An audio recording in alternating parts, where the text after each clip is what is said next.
Assalamualaikum warahmatullahi wabarakatuh. Perkenalkan, nama saya Ahmad Fauzan, NPM 19050001 dari Prodi Pendidikan Ekonomi semester 3A.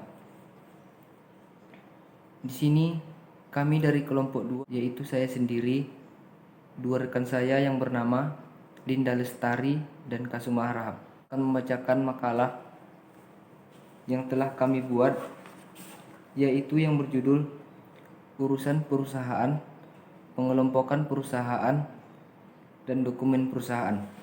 Sebelum ke materi, ada baiknya kita mengucapkan puji dan syukur kepada Allah Subhanahu wa Ta'ala, Tuhan yang Maha Esa, yang telah memberikan kita beribu-ribu nikmat, yakni nikmat kesehatan dan kesempatan, sehingga kita masih bisa melaksanakan kuliah online atau kuliah secara daring. Tidak lupa juga sholawat dan salam kehadirat Nabi besar Muhammad Sallallahu Alaihi Wasallam dengan lapas Allahumma sholli ala Sayyidina Muhammad wa ala ali Sayyidina Muhammad. Terima kasih juga kami sampaikan kepada ibu yang telah memberikan kesempatan kepada kami untuk membacakan hasil diskusi kami. Dalam makalah kami terdapat daftar isi, yaitu yang pertama kata pengantar, daftar isi, masuk ke bab 1 yaitu pendahuluan, latar belakang, masuk ke bab 2 yaitu pembahasan. Dalam pembahasan ini terbagi 3 materi atau 3 pokok. Yang pertama A, urusan perusahaan. Yang kedua, pengelompokan perusahaan. Dalam pengelompokan perusahaan ada 2 jenis pengelompokan. Yang pertama, jenis perusahaan menurut operasinya, dan yang kedua, jenis perusahaan menurut hukumnya. Langsung yang ketiga atau C, dokumen perusahaan.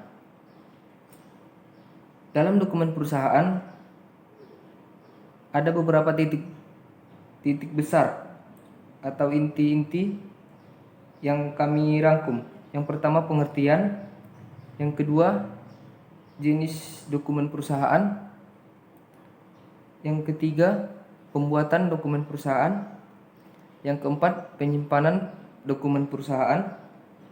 Yang kelima, pengalihan bentuk dokumen perusahaan. Dan yang terakhir, pemindahan, penyerahan, dan pemusnahan dokumen perusahaan. Langsung ke bab 3 yaitu penutup dan kesimpulan. Tanpa membuang waktu, langsung saja saya bacakan materi yang pertama, yaitu A, urusan perusahaan. Urusan perusahaan dapat diartikan dari berbagai segi. Yang pertama, segi ekonomi, dan yang kedua, segi hukum.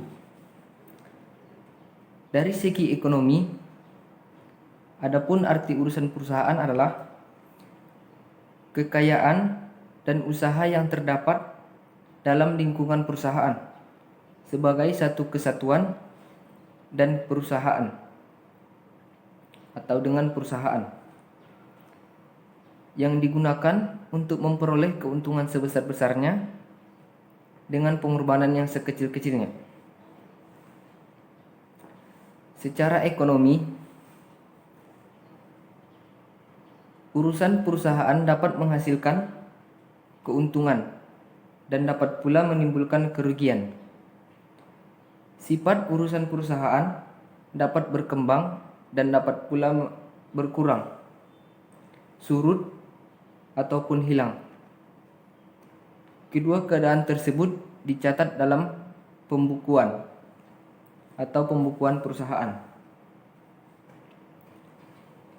Urusan perusahaan dapat juga dikatakan masalah keuntungan dan kerugian. Dikatakan masalah keuntungan karena adanya kekayaan sebagai modal berkembangnya usaha. Modal yang bersifat produktif menimbulkan nilai lebih dari keadaan awal yang lebih sedikit, lalu berkembang menjadi keadaan akhir yang lebih banyak. Dikatakan masalah kerugian karena dalam perhitungan ekonomi, setiap kekayaan selalu mengenal penyusutan yang mengakibatkan jumlah akhirnya berkurang waktu ke waktu, baik digunakan maupun tidak digunakan. Itu dia dari segi ekonomi. Untuk yang kedua, dari segi hukum. Dari segi hukum, urusan perusahaan ini dapat dikatakan sebagai kekayaan dan usaha perusahaan itu bisa dialihkan kepada pihak lain atau dapat dilakukan tanpa merugikan orang lain atau tidak. Urusan perusahaan yang berupa kekayaan adalah benda yang dapat dialihkan kepada pihak lain, baik tersendiri dari perusahaan maupun bersama dengan perusahaan, sebagai satu kesatuan.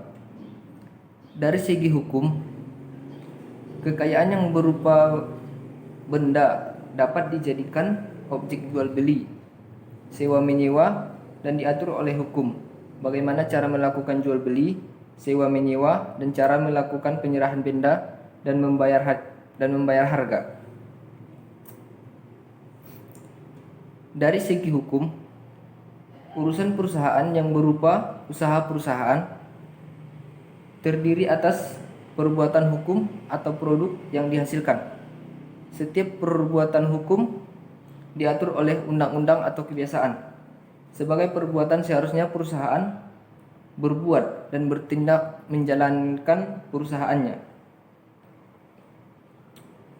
Produk perusahaan yang mana yang bukan benda akan diuraikan dalam pokok bahasan tersendiri, yaitu usaha perusahaan. Sekian dari materi pertama saya sudah bacakan. Untuk materi kedua, yaitu pengelompokan perusahaan, dan materi ketiga dokumen perusahaan, akan dilanjutkan oleh teman saya yang bernama Linda Lestari dan Kasuma Harahap. Untuk itu, apabila ada kata-kata atau penyebutan kalimat yang salah, saya mohon maaf.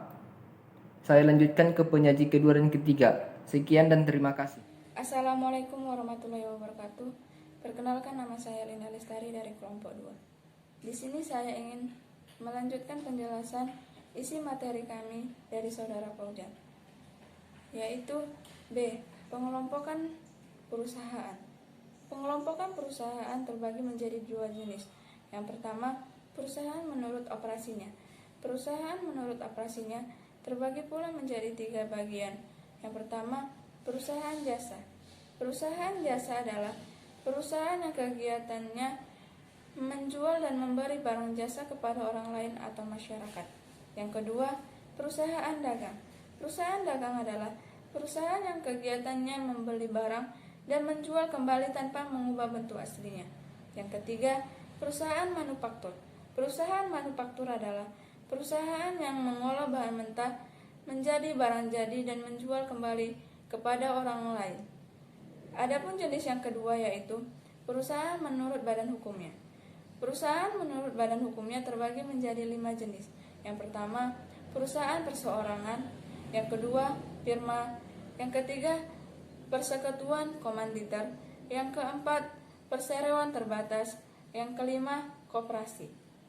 Cukup sekian dan terima kasih. Akan dilanjutkan oleh rekan saya, Kasuma. Assalamualaikum warahmatullahi wabarakatuh. Perkenalkan, nama saya Kasuma Harahap dari kelompok 2. Di sini saya akan melanjutkan penjelasan isi materi kami dari saudari Linda Lestari, yaitu C. Dokumen perusahaan. Yang pertama adalah pengertian dokumen perusahaan. Merupakan kekayaan perusahaan digunakan dan dipakai oleh perusahaan untuk mencapai tujuan, yaitu keuntungan atau laba. Kekayaan dapat dibuktikan dengan pembukuan perusahaan. Dan yang kedua adalah jenis dokumen perusahaan. Merupakan data catatan dan keterangan yang dibuat dan diterima oleh perusahaan dalam rangka pelaksanaan kegiatannya, baik tertulis di atas kertas atau sarana lainnya maupun terekam dalam bentuk corak apapun yang dapat dilihat, dibaca, atau didengar. Adapun contoh jenis dokumen perusahaan yaitu catatan, rekening, dan jurnal transaksi harian. Dan yang ketiga adalah pembuatan dokumen perusahaan.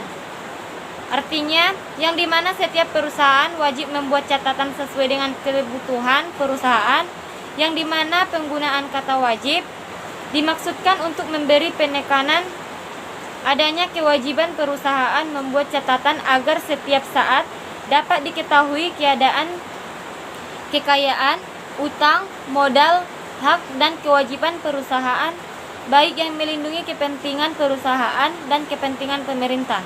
Dan yang selanjutnya adalah nomor 4, penyimpanan dokumen perusahaan, merupakan catatan bukti, pembukuan dan data pendukung administrasi wajib disimpan. Dan penyimpanan dokumen perusahaan diperlukan untuk menjamin kepastian hukum dari setiap tindakan berdasarkan nilai guna dokumen tersebut. Dan yang seterusnya adalah nomor 5, pengalihan bentuk dokumen perusahaan. Artinya adalah dokumen perusahaan dapat dialihkan ke dalam mikrofilm atau media lainnya.